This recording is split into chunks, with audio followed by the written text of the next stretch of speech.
Syracuse adds its seventh commit in the class of 2026, and Fran Brown is pursuing a four-star defensive back.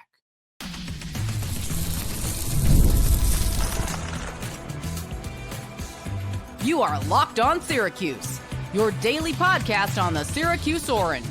Part of the Locked On Podcast Network, your team every day. It's great to see you all again, everyone. I'm Jackson Holzer. This is Locked On Syracuse, and thank you for making us your first listen of every single day here on the Locked On Podcast Network. Your team every day. We're free and available wherever you get your podcasts. Just a couple of hours ago, it was Poll Friday, where I asked you guys the question, how many players you think will be drafted from Syracuse in the 2025 NFL Draft? And now it's time to talk about Syracuse's future, specifically catching you guys all up on the latest with Syracuse football 2026 recruiting, because a good amount of things have happened over the last couple of days. Now, normally I like to be immediate, but a lot has gone on with Syracuse over the last few days. I don't have all the time in the world, so I figured let's make a mini podcast catching you guys all up.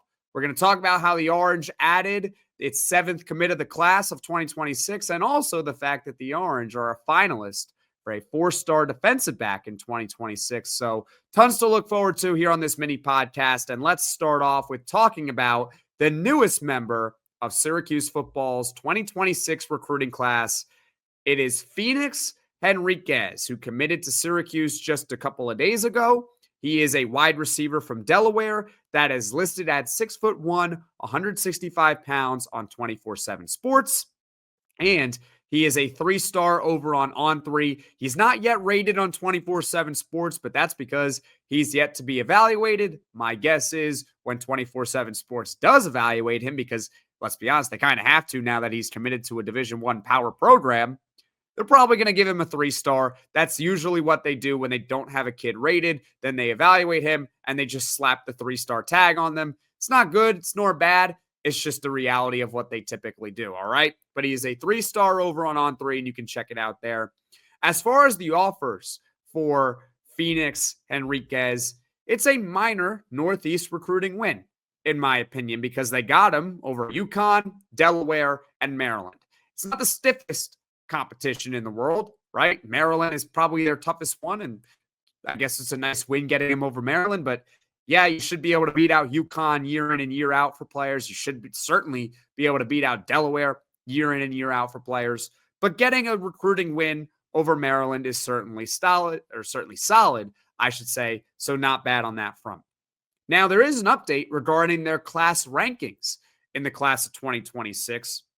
Syracuse football actually moved up on 24/7 Sports before Henriquez verbally committed to Syracuse. They were 18th overall in the country. After he verbally committed, they are now 15th in the country on 24/7 Sports. Keep in mind that plenty of things can change between now at the time I'm recording this at 4:14 p.m. Eastern on January 17th, by the time you are watching or listening to this. So as of this moment that I am recording, they are 15th overall in recruiting. It's also very early. Keep that in mind, right? The odds that they finish 15th overall in the country in 2026, look, I would love for that to happen. I don't think it will. Chances are what they have been over the past couple of seasons, they'll end up in the 30s, maybe even the low 40s in recruiting, which is certainly really good considering where Syracuse used to be prior to Fran Brown.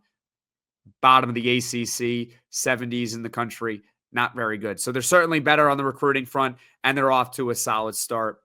And I am noticing a trend with Syracuse football, okay, because there's been a lot going on with 2026 recruiting. They've added, to my count, 3 players in the past week.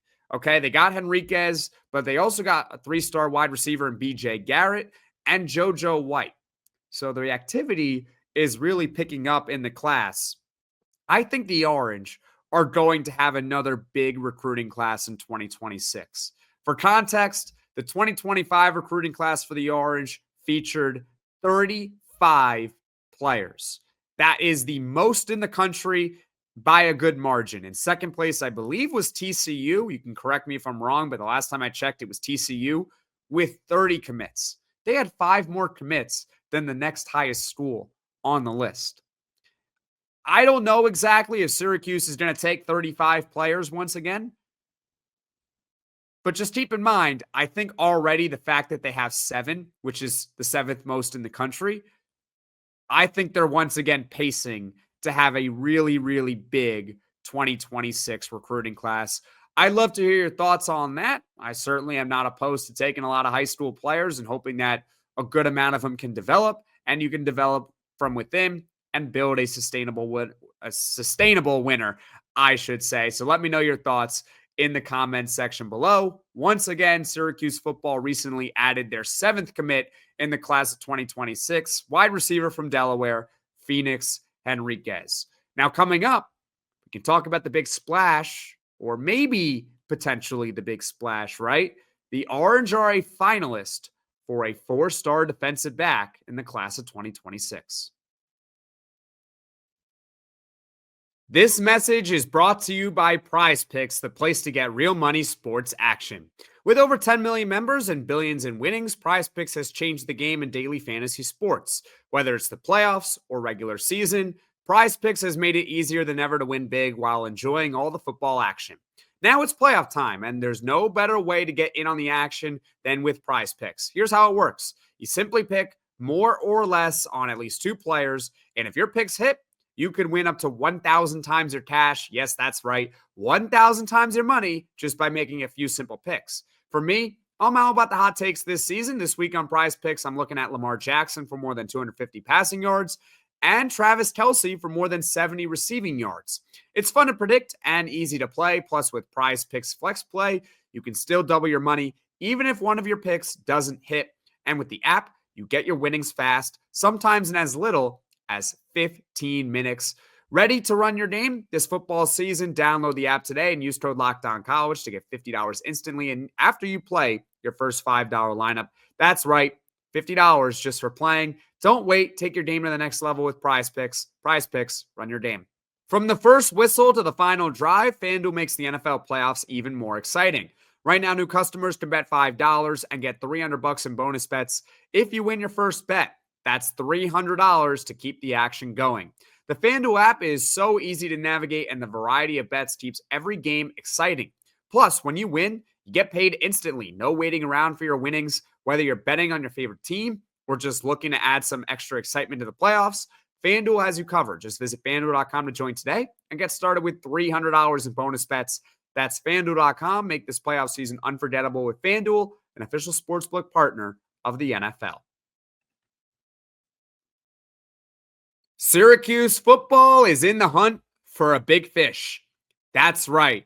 Just yesterday, Syracuse football made the top 7 list of schools. They are a finalist for 4-star defensive back Jaydin Broadnax. Broadnax is 6'3". He is 175 pounds. He is a defensive back from Boca Raton, Florida. The other schools, the other 6 that made the list, also, I guess, congratulations to them. FSU, Louisville, Michigan, Auburn, Florida, and USF. Broadnax is an ESPN top 300 overall player in the country in the class of 2026, and he is ranked 189. So he's actually in the top 200 on ESPN. Here's what he has said about Syracuse. I am taking this from a Rivals article that was actually published today, so you can go check it out. Broadnax said about Syracuse, quote, "Syracuse proved a lot of people wrong this season like I knew they would. When I visited, I could see why they'd win. Coach Brown is the type of head coach you'd run through a wall for." As he said in his statement, Broadnax did visit Syracuse in April of 2024. That was well before the season even started, and guess what? Syracuse football finished 10-3. Now, I thought that Syracuse football in the regular season was going to go 8-4. So they actually proved me wrong in a positive way, right? But a lot of people certainly didn't have them winning too many games. So he's right on that front, and he could certainly see it when he visited. Now, let's talk a little bit about Broadnax's recruitment, because I'll level with you here. This is not going to be an easy one to get, all right? He's a South Florida kid, and they're going to have to convince a South Florida kid to come up north to play for Syracuse. I was a South Florida kid growing up, and I ended up going to Syracuse, but that was because I wanted to get into broadcasting, which makes sense, right? But I'll be honest with you, if I wasn't getting into broadcasting, I would have probably gone to the University of Florida. All right, I'm just saying that here. So the Florida schools, you certainly have to watch out for with a guy like Jaydin Broadnax. And by that, I mean Florida and Florida State, two of the big three in the state of Florida. The other one is Miami. I'm sorry to USF. They may end up landing him. That's great. Good for them if they do. But I'll let you know right now, they are not even close to one of the top three at Syracuse, not Syracuse, in Florida. All right. So I would look out for Florida and Florida State. I also saw something about Auburn and Michigan as well. This is not going to be easy, but it can be done. It can be done. And we actually saw this in the 2025 recruiting class.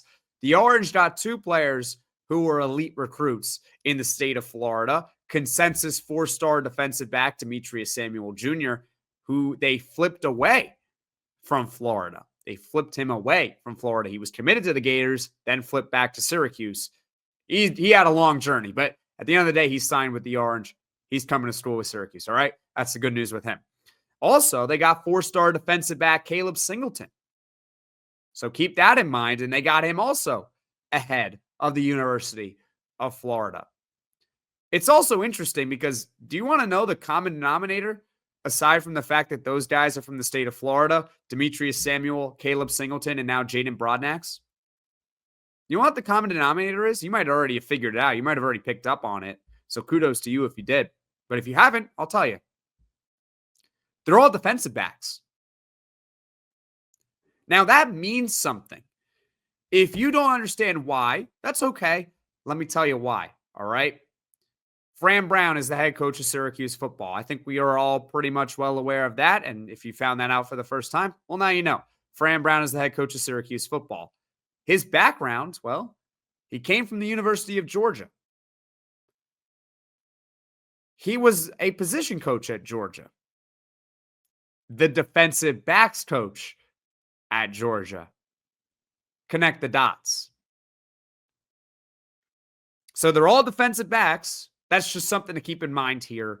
So I can't tell you the odds that they land Jaydin Broadnax, but I can tell you the good piece of information that Syracuse football is in the top 7 final list of schools for a 2026 blue chip prospect in Jaydin Broadnax. Hopefully he commits to Syracuse.